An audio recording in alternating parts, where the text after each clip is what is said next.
आज आपण चर्चा करतोय ती लहरी मान्सून, बेभरोशाचा शेती व्यवसाय आणि अर्थकारण. कारण अर्थकारणही तितकंच महत्त्वाचं आहे. आज आपण बघतो की अचानक ढगफुटी होते, कुठे गारा पडतात, तर कुठे अगदी दुष्काळ पडतो. या सगळ्या गोष्टींचा परिणाम हा शेतीवरती होत असतो. तर कधी कधी एखादी वीज कोसळते, पूर्ण त्या पशुधनावरती सुद्धा कोसळते. मग या सगळ्या गोष्टीचा आपल्या हातात काही नियंत्रण आहे का, आणि असल्यास ते कितपत असतं, या अनुषंगाने आपण आज ही चर्चा करणार आहोत. त्याचबरोबर शेती आणि अर्थकारण याचं व्यस्त प्रमाण आहे की ते चांगल्या रीतीने केलं जातं, तर या अनुषंगाने ही चर्चा असेल. यासाठी आपल्याकडे दोघंही मान्यवर आहेत.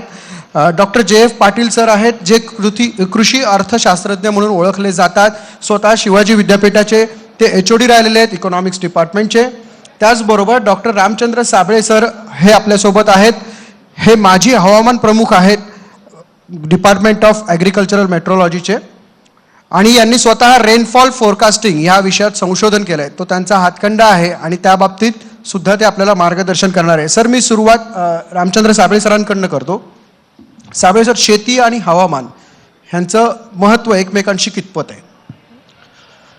शेती आणि हवामान याचं फार जवळचं नातं आहे, आणि भारतातली संपूर्ण शेती ही हवामानावरती प्रामुख्यानं अवलंबून आहे. जगातली देखील बरीचशी शेती हवामानावरती अवलंबून आहे.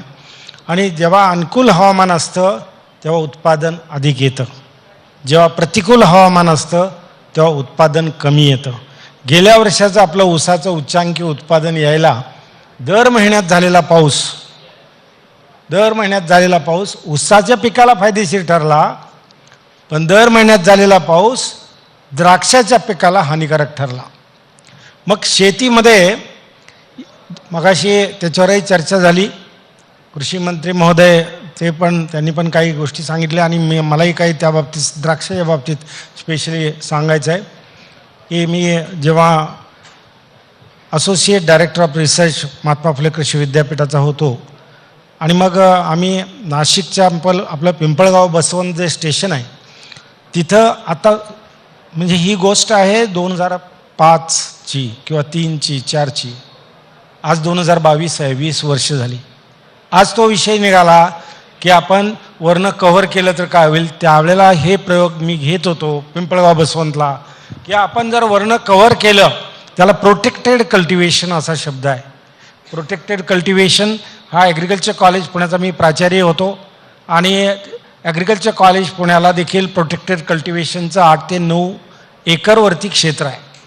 भविष्यकाळ हा प्रोटेक्टेड कल्टिवेशनसाठी आवश्यक आहे. हवामानात होणारे बदल आणि हवामानात होणाऱ्या बदलांचे परिणाम जर आपण पाहिले तर 2003, 2012, 2015, 2018 प्रखर दुष्काळी वर्ष होती. 1972 साली जेव्हा 84 तालुके महाराष्ट्र राज्यात दुष्काळी म्हणून घोषित केले गेले, 2018पर्यंत 134 तालुके दुष्काळी म्हणून घोषित केलेले आहेत. आणि त्यावेळेला 12 जिल्हे फक्त दुष्काळीग्रस्त होते 72ला. आता 28 जिल्ह्यांची यादी तयार झाली 2018ला. म्हणजे एका बाजूला दुष्काळाची परिस्थिती. 2014-15ची गोष्ट सांगतो. 2014-15ला मी एक महाराष्ट्र टाईम्सचे बातमीदार होते नगरचे. त्यांनी मला विचारलं की सर कसं काय राहील हवामान, तर मी सांगितलं गारपीट होईल म्हणून. ती गारपीट होईल हा शब्द त्यांनी ऐकल्यानंतर त्यांनी हेडिंगला बातमी टाकली, गारपीट होईल. आणि त्यानंतर मग शेतकऱ्यांच्यामध्ये काय वरतीचं उघडं होतं, पूर्ण काही नाही, गारपिटीची शक्यता कोणालाही वाटत नव्हती. तो अंदाज थंड वारे उत्तरेकडनं वाहत आहेत ह्याचा घेऊन मी तो अंदाज दिला होता. आणि मग त्याच्यामध्ये एक नाशिक जिल्ह्यातले शेतकरी ज्यांचा फोन रात्री आला मला, खरंच गारपीट होणार आहे का, आणि जोरजोरात रडायला लागले. 35 का 55 एकर द्राक्षाची बाग होती त्यांची. लंडनच्या बाजारपेठेला माल जाणार होता. जर गारपीट झाली असती तर संपूर्ण नुकसान झालं असतं. तेव्हा रात्री मी त्यांना म्हटलं की मी जरी हवामान तज्ज्ञ असलो तरी ॲग्रिकल्चरमध्ये पण मी भरपूर काम केलेलं आहे. गव्हर्नमेंट फार्मवरती फार्म सुपरिटेंडेंट म्हणून काम केलं आहे. पुण्याच्या राहुरी, पुण्यातल्या गणेश किन बॉटॅनिकल गार्डनला. तुम्ही एक काम करा, रात्री देखील बत्त्या लावून द्राक्ष काढून घ्या जर तुमची द्राक्ष तयार असतील तर. हा एक सल्ला मी त्यांना दिला. त्यांनी रात्री दिवसा अशी द्राक्ष काढून घेतली. नुकसान वाचलं. पण एवढा झटपट सल्ला सगळ्यांना कधी मिळणार, यासाठी माझी विनंती आहे की शासनाने या मीडिया जे आहेत, जी 24 तास यांचा देखील मी बऱ्याच वेळेला यांच्या पुण्याच्या स्टुडिओमध्ये जेव्हा जेव्हा त्यांच्या शेतकऱ्यांच्याबद्दल काही प्रश्न असतात मला बोलवतात, मी जातो, माहिती देतो. पण असे हे कार्यक्रम प्रकर्षाने घेतले गेले पाहिजेत. शासनाकडनं पण त्याला साबळे सर, तुम्ही म्हणताय की ही माहिती पोहोचवली पाहिजे किंवा माहिती दिलीही जाते आजच्या युगामध्ये, पण कधी कधी म्हणजे आता बऱ्यापैकी अंदाज खरेही येत आहेत म्हणजे, पण त्यामुळे संभ्रमावस्था होते. तर हे कार्य कसं चालतं हवामान शास्त्र पूर्णपणे?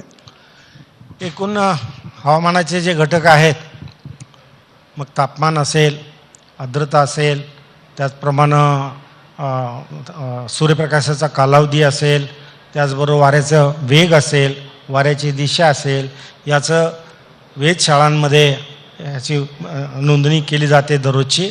पाऊस असेल झालेला त्याची नोंदणी केली जाते. अशा 6000 वेधशाळा भारतात आहेत भारतीय हवामानशास्त्र विभागाच्या. भारतीय हवामानशास्त्र विभागाच्या 55 वेधशाळा आमच्या 4 विद्यापीठांच्या, कृषी विद्यापीठांच्या फार्मवर आहेत. त्या आम्ही आत्ता ॲडॉप्ट केलेल्या आहेत, म्हणजे कृषी विद्यापीठांनी ॲडॉप्ट केल्या आहेत, पण त्यांना आम्हाला डेटा द्यावा लागतो. ही कंडिशन आहे. ही 55 वेधशाळा महाराष्ट्रातल्या ज्या आहेत त्यांचा सगळा डेटा IMDला फ्री ऑफ कॉस्ट जातो त्याला, कारण त्या वेधशाळा बसवण्यामध्ये त्याने सुरुवातीला लीड घेतलेला आहे. आणि मग हा डेटा तिथं जमल्यानंतर मग ठरवलं जातं की कशा प्रकारे अंदाज देण्याचं काम करायचं. या संदर्भामध्ये मी अमेरिकेमध्ये होतो, मिशिगनला होतो, कॅन्सासला होतो, नेब्रास्काला होतो. तिथं उच्च शिक्षण घेतलं आणि मी मान्सून मॉडेलची निर्मिती केली लांब पल्ल्याच्या. त्याच्यामध्ये 15 स्थानिक, माझ्याकडे 755 स्टेशनचा डेटा येत होता. महाराष्ट्र राज्याचा एक हवामान विभाग प्रमुख म्हणून मी काम करत होतो, हे डिपार्टमेंट म्हणून काम करत होतो, दिल्लीच्या कास्ट स्टेशनचा डायरेक्टर म्हणून काम करत होतो. मग मी ठरवलं की याचं मॉडेल बनवायचं आणि आपल्याला हे सांगता यायला पाहिजे की जूनमध्ये खंड आहे का. जूनमधला खंड महत्त्वाचा आहे. तो भारतीय हवामानशास्त्र विभाग अगर IMD किंवा IITM सांगत नाहीत.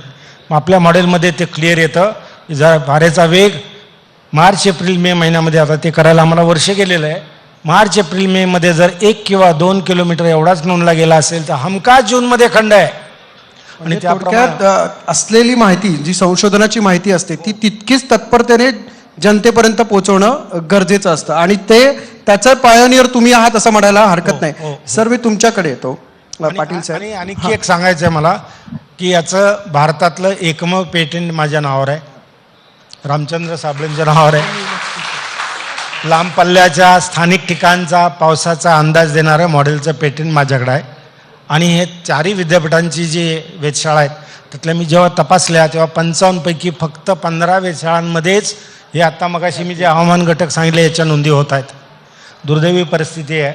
मी कृषी विभागाचा जेव्हा राज्य सल्लागार होतो तेव्हा त्यांना म्हणत होतो की तुम्ही काही ग्रँट्स द्या, या वेधशाळांना ग्रँट्स द्या, या वेधशाळांना सुविधा द्या, या वेधशाळांना यंत्रसामुग्री द्या नवीन. आणि ज्या वेळेला औरंगाबादला एक आंतरराष्ट्रीय परिषद झाली होती तेव्हा IMDचे लोक पण होते, मी त्या सेशनला चेअरमन होतो, तेव्हा सांगत होतो की आपण अद्ययावत यंत्रणा बसवा. आणि अद्ययावत यंत्रणा बसवून हवामानाचे अंदाज ॲक्युरेट दिले गेले पाहिजेत. मी अमेरिकेत पाहत होतो की आज जर सांगितलं की बाबा या एरियामध्ये पाऊस 4 वाजता होईल तर निश्चित पाऊस होतो. या स्टेजपर्यंत आपल्याला जायला लागेल अशी माझी भावना आहे. नक्कीच. पाटील साहेब, देशाच्या अर्थकारणामध्ये कृषी क्षेत्राचं महत्त्व कसं आहे, अर्थशास्त्र? सुरुवातीला G24 तास या वाहिनीचे मनपूर्वक अभिनंदन. काही गोष्टी जाणवतात आणि त्या बोलल्याशिवाय काही खरं नाही. शेतकऱ्यांची परिषद, शेतकऱ्यांची चळवळ, शेतकऱ्यांचे प्रश्न पंचतारांकित हॉटेलच्या व्यासपीठावर ज्येष्ठ होत आहे. हाही एक चांगल्या बदलाचा भाग आहे असं म्हणायला काय हरकत नाही आहे. आणि याबद्दल G24 तासचे मनपूर्वक आभार, अभिनंदन. तुम्ही उपस्थित केलेला प्रश्न साधा सोपा आहे. भारतीय अर्थव्यवस्थेच्या बाबतीत आजही जरी राष्ट्रीय उत्पन्नातला शेतीचा हिस्सा 14-15% खाली आलेला असला तरी शेवटी महत्त्व मोजायचं कसं याचा साधा निकष आहे, माणसांच्या निकषावर महत्त्व मोजायचं.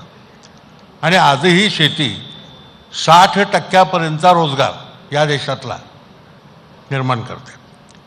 जो व्यवसाय 60% रोजगार निर्माण करते त्या व्यवसायाचं महत्त्व अर्थव्यवस्थेत आजही मोठं आहे असंच मानलं पाहिजे. आणि म्हणून सरकारच्या धोरणामध्ये शेतीच्या विकासाला, आणि आत्ता कुणीतरी बोलताना बोललं की सगळं पाण्यावर अवलंबून असतं, तर मुद्दा महत्त्वाचा एवढाच आहे, मान्सूनचा पाणी, मान्सूनचा पाऊस या सगळ्या लहरी गोष्टी आहेत. या लहरी आहेत हे गृहीत धरून सरकारच्या धोरणाचा महत्त्वाचा केंद्रबिंदू असा असला पाहिजे की देशात जास्तीत जास्त पाणी साठवता कसं येईल, अडवता कसं येईल, आणि हे अडवलेलं साठवलेलं पाणी अडचणीच्या काळात व्यवस्थित समन्वयानं वाटता कसा येईल, या दृष्टीनं विचार करणं हे सरकारच्या धोरण प्रक्रियेचं आत्ताचं महत्त्वाचं कर्तव्य आहे असं मला वाटतं. सर, कृषीपूरक उद्योगाचा वाटा कसा तुम्हाला वाटतो? कारण तोही महत्त्वाचा आहे, पण तो दिसतो तितका? कारण तुमचा त्याच्यावर विशेष अभ्यास आहे. नाही, कसं आहे, कृषीपूरक उत्पन्न निर्माण करणारे जे महत्त्वाचे घटक आहेत त्यामध्ये सगळ्यात महत्त्वाचा म्हणजे डेअरी, दुग्ध व्यवसाय. बरोबर. आणि दुग्ध व्यवसायामुळं मूळ शेतीपेक्षा देखील जास्त चांगले परिणाम होतात असं माझं व्यक्तिशः मत आहे. सगळ्यात महत्त्वाचं कारण त्याचं असं आहे की दुग्ध व्यवसायामुळं संपूर्ण व्यवस्थेमध्ये विकेंद्रित पद्धतीचा रोजगार निर्माण होतो. विकेंद्रित पद्धतीचा रोजगार, घराघरात रोजगार निर्माण करणारं कुठलं साधन असेल तर ते दूध व्यवसाय आहे. नंबर 2, दूध व्यवसायामुळं नाही म्हटलं तरी समाजातल्या महिला वर्गाचं एम्पॉवरमेंट हे बऱ्यापैकी होत असावं अशी माझी धारणा आहे. प्रत्यक्षात होतं का नाही याला पुरावे गोळा करावे लागतील, पण त्या व्यवसायाचं नियंत्रण, त्या व्यवसायाचं एकूण व्यवस्थापन, नियोजन हे सगळं महिला वर्ग जास्त बघत असतो. त्यामुळं खरं तर कायद्यानं तशी व्यवस्था करता आली तर बरं होईल. दुधाचं उत्पन्न हे घरातल्या महिलेच्या नावावरच बँकेत जमा झालं पाहिजे अशी काहीतरी व्यवस्था निर्माण केली पाहिजे. पण रोजगाराच्या दृष्टीनं, रोजच्या रोज कॅश उत्पन्न मिळवण्याच्या दृष्टीनं, शेतीला लागणारं नैसर्गिक खत मिळवण्याच्या दृष्टीनं हा डेअरी उद्योग अत्यंत महत्त्वाचा. इतर उद्योगांचं महत्त्व त्या प्रमाणात कमी आहे त्या मानानं. मग पोल्ट्रीचा, पिगरीचा, मत्स्यपालनाचा, मधुमक्षिका पालनाचा असे पूरक उद्योग आहेत, पण त्यांचं रिलेटिव्ह इम्पॉर्टन्स अतिशय मार्जिनल आहे. ज्या प्रमाणात डेअरीचं महत्त्व आहे तसं इतर कुठल्या पूरक उद्योगाचं महत्त्व नाही आहे. डेअरी उद्योगाला प्रोत्साहन देणं, संरक्षण देणं, संवर्धनाच्या सगळ्या योजना राबवणं हे नेहमीच आवश्यक धोरण ठरेल. सर, साबळे सर, कृषी वातावरण विज्ञान, आता तुम्ही जे म्हणालात की हे सगळं कृषी आणि हवामानाचा परस्पर संबंध आहे, तितका महत्त्वाचा तो आहे, त्याच्यावरती संशोधन होत आहे, तो डेटा पोहोचला पाहिजे, पण याची जनजागृती एरवी केली जाते का सरकारी यंत्रणांकडनं? आणि ती कशी करायला हवी? 2015मध्ये त्यावेळेचे मुख्यमंत्री फडणवीस साहेबांनी आम्हाला सगळ्यांनाच बोलवलं होतं. IMDचे लोक होते, IITMचे लोक होते, नंतर स्कायमेटचे लोक होते, आणि कृषी विभागाचा राज्य सल्लागार म्हणून आमचे सेक्रेटरी ॲग्रिकल्चर आणि कमिशनर ॲग्रिकल्चरनी मलाच तुम्ही त्यांच्याबरोबर बसा म्हणून सांगितलं होतं. यामध्ये ज्या वेळेला मला एक प्रश्न विचारला की आता शेतकऱ्यांना SMS द्वारे किती शेतकऱ्यांना सल्ला दिला जातो, तेव्हा मी सांगितलं 3 लाख. मग महाराष्ट्रातले एकूण शेतकरी किती? 1,55,00,000. मग आपण कधी आकडा वाढवणार हा? आता मी म्हटलं लगेच वाढवायला पाहिजे, हे खरं आहे, आणि मी त्याप्रमाणे प्रयत्न केले. आणि आता 52 लाख शेतकऱ्यांना जे सल्ले दिले जात आहेत, 9 जी केंद्र आहेत महाराष्ट्रामध्ये, ती देखील मीच डायरेक्टर असताना आणि हेड डिपार्टमेंट असताना सेंट्रल गव्हर्नमेंटला पटवून दिलं की 127 जे क्रॉप झोन आहेत भारतातले, त्या प्रत्येक ठिकाणी, आणि महाराष्ट्रात 9 हवामान विभाग आहेत, ह्या 9 हवामान विभागात एक सेंटर IMDचं राहू द्या, आणि मग त्याच्याद्वारे हे सल्ले दिले जातात. आज जवळजवळ 52 लाख शेतकऱ्यांना हे सल्ले दिले जातात. परंतु त्या सल्ल्यामध्ये मला अजून काही गोष्टी सुचवायच्या. म्हणजे खरं मूलभूत भूमिका जेव्हा दिल्लीमध्ये आमची बैठक झाली director general IMD LS Rathod साहेबांच्या बरोबर, त्यावेळेला त्यांचं म्हणणं होतं की बाबा सगळ्या प्रकारचे तज्ज्ञ या बैठकीला असले पाहिजे जे सल्ले देणार आहेत ते. मग डेअरीचा तज्ज्ञ असला पाहिजे, हॉर्टिकल्चरचा तज्ज्ञ असला पाहिजे, ॲग्रोनॉमीचा तज्ज्ञ, सॉईल सायन्सचा तज्ज्ञ, पॅथॉलॉजीचा तज्ज्ञ, बॅक्टॉलॉजीचा तज्ज्ञ असला पाहिजे त्या बैठकीला, जे सल्ले द्यायचे शेतकऱ्यांना या विषयावर. पण तसं घडताना आता दिसत नाही आहे. ती फार दुर्दैवी बाब आहे. कारण केंद्र सरकारचा एवढ्या मोठ्या प्रमाणात खर्च होतो आहे, 52 लाख जेव्हा SMS दिले जात आहेत, मोठा खर्च होतो आहे. पण त्याला या तज्ज्ञांची पण एक टीम आणि त्या टीमचं पण एक वर्किंग एक पक्कं करावं लागेल, तेव्हा हे सल्ले जातील. याशिवाय ज्या वाहिन्या आहेत त्या वाहिन्यांना देखील अधिकृत सल्ले आणि अधिकृत अंदाज हे देण्याची पण व्यवस्था करायला लागणार आहे. आणि ती माहिती देण्यासाठी राज्य शासनाने वेळ पडल्यास एखादा विभाग उघडावा. परंतु ती अतिशय गरजेची बाब आहे शेतकऱ्यांच्या दृष्टीनं, महाराष्ट्रातल्या शेतकऱ्यांच्या दृष्टीनं. नुकसान झाल्यानंतर त्याच शेतकऱ्याचं नुकसान होतं, कोणाचं होत नाही. दुखवटा फक्त त्या घरात असतो, बाहेरच्या घरात नसतो. ज्या वेळेला 40 गावच्या 800 म्हैशी वाहून गेल्या, तेव्हा त्या ज्याच्या म्हैशी वाहून गेल्या त्याचंच काय नुकसान झालं असेल. ज्या वेळेला 22-23 जुलैला चिपळूण आणि खेडला पाऊस झाला आणि कोल्हापूरला देखील पाऊस सारखा चालू होता, त्यावेळेला मला एखादा फोन यायचा एकतर सांगलीवरून की उद्या सर किती पाऊस होईल. मी जर सांगितलं 40 मिलीमीटर, धस्स झाल्यासारखं व्हायचं. काही लोक सांगायचे काही डोंगरांमध्ये काही लोक अडकलेत, कुठं काय. भयानक परिस्थिती हवामान बदलाच्या फेऱ्यांनी जगभर होते आहे. महाराष्ट्र प्रोन आहे आणि त्यामुळं आपण फक्त आता लहरी म्हणून नाही चालणार, तर त्याचे घातक परिणाम आपल्याला पुढे भविष्यकाळात दिसायला लागलेले आहेत.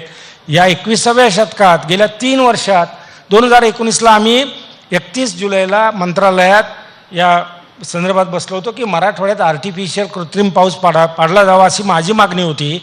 म्हणून मलाही समितीत त्या घेतलं आणि मी तो विषय आम्ही केला. आणि 8 ऑगस्टला 2019च्या कोल्हापूरमध्ये जो पाऊस सुरू झाला तो पाऊस कधी उघडणार हा प्रश्न निर्माण झाला आणि संपूर्ण किनारे 52 फूट उंचीपर्यंत पाण्याची लेवल कोल्हापूरला वाढली. ह्या अशा परिस्थित्या येणार आहेत आणि त्यासाठी हवामान अंदाज करेक्ट वेळच्या वेळेला आणि त्या हवामान अंदाजावरती आधारित पुढचं बाकीचं देखील व्यवस्था आपण बदलावं लागणार आहे. शेतकऱ्यांना देखील त्या बाबतीत काही सहकार्य लागलं तर गव्हर्नमेंटने सहकार्य करण्याची गरज आहे.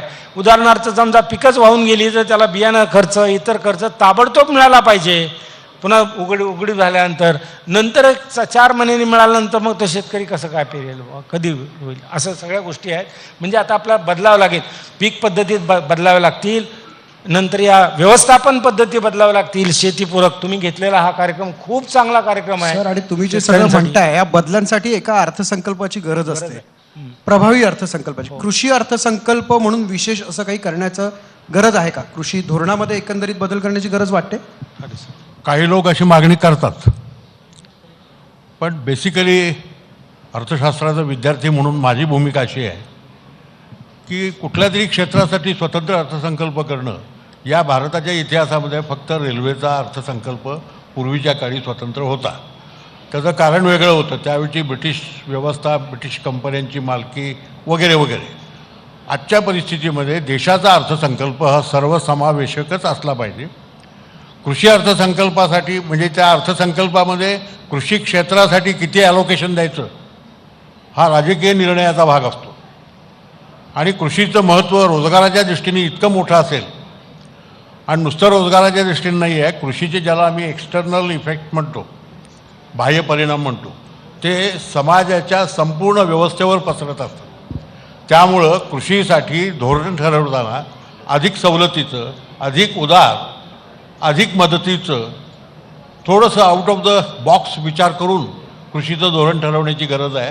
अर्थसंकल्पामध्ये त्याचा साधा अर्थ असा होतो, कुठल्याही राज्याच्या ज्या राज्याच्या उत्पन्नामध्ये कृषीचा मोठा हिस्सा आहे, किमान त्या हिश्श्याच्या प्रमाणात तरी ॲलोकेशन बजेटरी होणं आवश्यक आहे. त्याच्यापेक्षा कमी करत असाल तर कुठंतरी काहीतरी चुकतं आहे असंच म्हणावं लागेल. खरं तर हवामान आणि अर्थशास्त्र हे 2 इतके विषय आहेत की याच्यावरती अगदी वर्षानुवर्ष बोललं तरी मतभेदही असू शकतात आणि एकत्रित मतांतरं असली तरी एकमत सुद्धा असू शकतं. पण त्यासाठी इतका वेळ आपल्याकडे नाही आहे. हे फक्त एक मंथन होतं शेतकरी परिषदेच्या निमित्तानं. हवामानाबद्दल जनजागृती असणं, हवामानशास्त्राबद्दल जनजागृती असणं आणि आपण जे करतोय ते सगळं आपल्या पोटासाठी म्हणजे अर्थकारणासाठी, मग ते देशाचं असेल, राज्याचं असेल, आपल्या स्वतःसाठी असेल. त्यामुळे हा एक फक्त सुरुवात होती. आपण या दृष्टीने पाऊल पुढे उचलूयाच. तुर्तास या विषयासाठी आपण इथेच थांबतो आहोत. दोघही मान्यवरांचे एकच मिनिट मला बोलायचं आहे, सगळ्यांना अपील करायचं आहे. मी घरातनं बाहेर पडताना आमच्या मंडळींना विचारलं की या प्रश्नाच्या बाबतीत, कारण इथं लहरी मान्सून बेभरवशाचा शेती व्यवसाय असं टायटल आहे, हे कितपत योग्य आहे आणि असलं तर काय करावं लागेल. मी तिला विचारण्याचं कारण ती शेतकऱ्याच्या घराण्यातली आहे. तिचे वडील 1 नंबरचे शेतकरी म्हणून त्यांच्या भागात प्रसिद्ध होते. या विधानाशी आमची मंडळी सहमत नाही. त्यांचं म्हणणं असं आहे की शेतीसारखा अत्यंत भरवशाचा दुसरा व्यवसाय नाही. हजारो वर्षे या शेतीवर, म्हणजे मगाशी सांगितलं त्याप्रमाणे एक काळ असा होता की देशाची 80% लोकसंख्या शेतीवर जगत होती. आजही 60-65% लोकसंख्या शेतीवरच जगते. पर्यायानं अप्रत्यक्षपणानं संपूर्ण अर्थव्यवस्था शेतीवर जगते आणि ही शेती चालू आहे. नुसती चालू आहे नाही तर या देशामध्ये एक प्रचंड मोठी ग्रीन रिव्होल्यूशन होऊन गेली. ज्या शेतीमध्ये हरित क्रांती होऊ शकते त्या शेतीचं वर्णन बेनभरवशाचा शेती व्यवसाय असं करणं मला काय फारसं योग्य वाटत नाही. राहिला प्रश्न मान्सूनचा. मान्सून हा निसर्गाचा भाग आहे. निसर्ग बऱ्याच मोठ्या प्रमाणात लहरी असतो. निसर्गाच्या लहरीवर मेट्रोलॉजिकल ऑर्गनायझेशन कंट्रोल करू शकेल असं मला तरी वाटत नाही आहे. आत्ता ही व्यवस्था काय करते, असलेली आकडेवारी गोळा करते, त्या आकडेवारीचं संकलन करते, टॅब्युलेशन करते, विश्लेषण करते, त्याच्यावरनं काही अंदाज सांगते. पण निसर्गाच्या बदलावर कंट्रोल करण्याची ताकद त्या डिपार्टमेंटची नाही, राज्य सरकारची नाही, केंद्र सरकारची नाही, युनायटेड नेशन्सची नाही आहे. निसर्ग हा निसर्गाच्या पद्धतीनंच वागणार आणि म्हणून एक साधं सूत्र त्यातनं व्यक्त होतं, बदलत्या निसर्गाशी जुळवून घेऊन शेती करा तर ती शेती टिकेल. निसर्गाच्या विरोधात जाऊन निसर्गावर स्वार होण्याचा प्रयत्न जर तुम्ही केला तर कुठंतरी चुकणार आहे, अंगलट येणार आहे असं गृहीत धरलं पाहिजे. थँक्यू. नक्कीच आपणही बदललं पाहिजे ज्याप्रमाणे निसर्ग बदलतो आणि त्याला दोन्ही शास्त्रांची जोड असेल, म्हणजे हवामानशास्त्र ज्यामध्ये विज्ञान आहे आणि अर्थशास्त्र ज्यामध्ये सामाजिक कारण देखील असतं. त्यामुळे या दोन्ही याचं जर नियोजन व्यवस्थित झालं तर शेती ही भरोशाचीच होणार आहे आणि हाच विश्वास आम्हाला या कार्यक्रमाच्या माध्यमातून द्यायचा आहे. एक मिनिट. हां बोला सर. पाटील साहेबांनी सांगितलं त्याप्रमाणे बेभरोसे शेती व्यवसाय याबद्दल माझं देखील त्यांच्याशी सहमत आहे की तो बेभरोसेचा नाही आहे, निश्चित उत्पन्न देणारा व्यवसाय आहे आणि संपूर्ण भारत देश हा याच व्यवसायाने आपली ग्रोथ किंवा गती वाढवतोय. आज GDP जो आहे तो ॲग्रिकल्चरमुळं आहे. ज्या वेळेला परिस्थिती ही झाली करोनाची आली तेव्हा सगळे धंदे बुडाले, शेती मात्र चालली. त्यामुळे बेभरोसेचा नाही आहे. ही एक पहिली. पाटील साहेबांच्या मी सहमत आहे. लहरी मान्सूनबद्दल त्याला आपण लहरी म्हणतोय, परंतु मानवानी आशिया खंडातलं 55 दशलक्ष हेक्टर जंगल तोडलं आहे. आफ्रिका खंडातलं 65 दशलक्ष हेक्टर जंगल तोडलं. अमेरिकेमधलं लॅटिन अमेरिकेचं 95 दशलक्ष हेक्टर जंगल तोडलं आहे. टोटल जगातलं 400 दशलक्ष हेक्टर जंगल तोडलं. जे कार्बन डायऑक्साईड शोषण करणारी यंत्रणा होती तीच मानवाने संपवली. त्यामुळे ते खोडात साठवत होतं कार्बन डायऑक्साईड मुळात वगैरे ते होत होतं, ते बंद झालं आणि आज कार्बन डायऑक्साईड एक्सेस राहायला लागला. तो जी उष्णता मिळते तो धरून ठेवतोय. जिथं हवेचे दाब त्यामुळं कमी होत आहेत तिकडं पाऊस धो पडतोय. जिथं हवेचे दाब जास्त आहेत तिथं पाऊस होत नाही. आताही महाराष्ट्रावर हवेचे दाब जास्त आहेत म्हणून पाऊस नाही आहे. पाऊस हवेचे दाब कमी झाल्याबरोबर पाऊस सुरू होणार आहे. पाऊस चांगला आहे ह्या वर्षी देखील, पण हा खंड आहे निश्चित जूनमधला आणि ज्यावेळेला हवेचे दाब 1002 हेक्टोपास्कल रविवारी किंवा सोमवारी होतील त्यानंतर पावसाला वाढायला सुरुवात होईल कोकणापासून. अजूनही नैऋत्येकडनं आपल्या मान्सूनला दिशा मिळाली नाही. एकच शेवटचं सांगतो की कृषीमधले बरीच विद्यार्थी इथं आहेत. मी पण मूळचा कृषी पदवीधर आहे. BSc आहे, MSc आहे, PhD आहे आणि DSc माझी ॲग्रिकल्चर मेट्रोलॉजीमध्ये आहे आणि ते अमेरिकेमधल्या त्या शिक्षणामुळे झालेली आहे. बाकी मी इथली कोल्हापूर ही माझी कर्मभूमी मानतो. मला हे यांनी आज निमंत्रण देऊन इथं मला बोलवलं, खूप मी त्यांचा ऋणी आहे, धन्यवाद देतो. कारण काय की इथं मी पहिला नोकरीला लागलो होतो कोल्हापूरमध्ये आणि शुगर केन रिसर्च स्टेशनला सुपरवायझर म्हणून मी 4 सप्टेंबर 2072ला जॉईन झालो.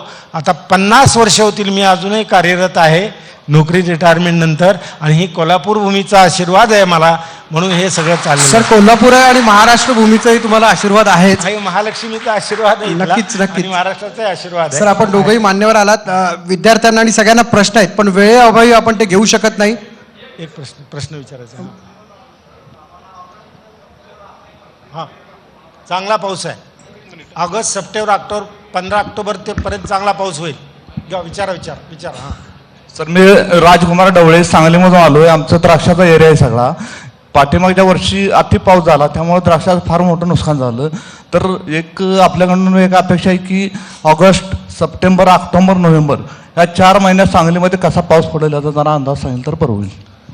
आता एक लक्षात घ्या की गेले 2-3 वर्षाचा तो आपण जर का किंवा 7-8 वर्षाचं अवलोकन केलं असेल तर आपल्या लक्षात आलं असेल की जूनमध्ये पाऊस कमी होतोय, ऑगस्ट, सप्टेंबर, ऑक्टोबर, नोव्हेंबर असा पाऊस वाढतोय.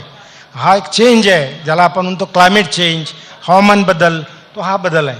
आणि त्यानुसार जो काही आत्ता ही वाऱ्याची दिशा नीट मिळत नाही किंवा हवेचे दाब जास्त राहत आहेत, त्यामुळं पुढं वातावरण निर्मिती होत नाही. पण ही साधारणपणे बदलेल एक जून अखेरपर्यंत किंवा मध्येही बदलेल, सोमवार मंगळवारमध्ये जेव्हा बदलेल तेव्हा पावसाला सुरुवात होईल. पाऊस पुढं चांगला, जुलैमध्ये चांगला आहे, ऑगस्टमध्ये चांगला आहे, सप्टेंबरमध्ये सरासरीच्या दरम्यान त्यावरती जाईल. ऑक्टोबरच्या 15 तारखेपर्यंत निश्चित पाऊस होईल. पुढचं जे आहे तुम्ही विचारला प्रश्न, नोव्हेंबर, डिसेंबर वगैरे, ते ला निनोवरती अवलंबून राहील. ला निना म्हणजे प्रशांत महासागराच्या विषुववृत्तीय भागातलं पाण्याचं तापमान जर का थंड राहिलं तर आपल्याकडं पाऊस होतात. हे आता जे पाऊस झाले मध्ये तिथलं हवामान तिथलं थंड राहिलं, आपल्याकडचे वारे तिकडं जाऊ शकत नाहीत, कारण तिकडं हवेचा दाब जास्त असतो प्रशांत महासागर आणि अमेरिकेच्या पूर्व किनारपट्टीवरती. त्यामुळे आपल्याकडचे वारे तिकडं जाऊ शकत नाहीत. जे वारे येत होते ते आपल्या भूपृष्ठावर येत होते, त्यामुळे दर महिन्याला पाऊस होत होता. आता तो ला निनाचा परिणाम पण कमी होणार आहे आणि न्यूट्रल निना असं होणार आहे.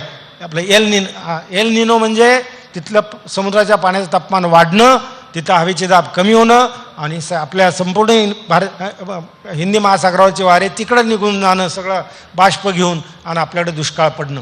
अशी वर्षे 18, 15 आणि 12 होती आपली. आता सलग वर्षे आपल्याला अशी मिळत आहेत. सर, धन्यवाद. सर ह्या भेटतील व्यक्तिगत. ह्या 3 ते 4 महिन्यात गारपीटची काय परिस्थिती राहील? गारपीट कधी होते ते मी पहिल्यांदा सांगतो तुम्हाला, म्हणजे तुम्ही पण समजून घेऊ शकता. आपण दररोजची चित्र पाहतो.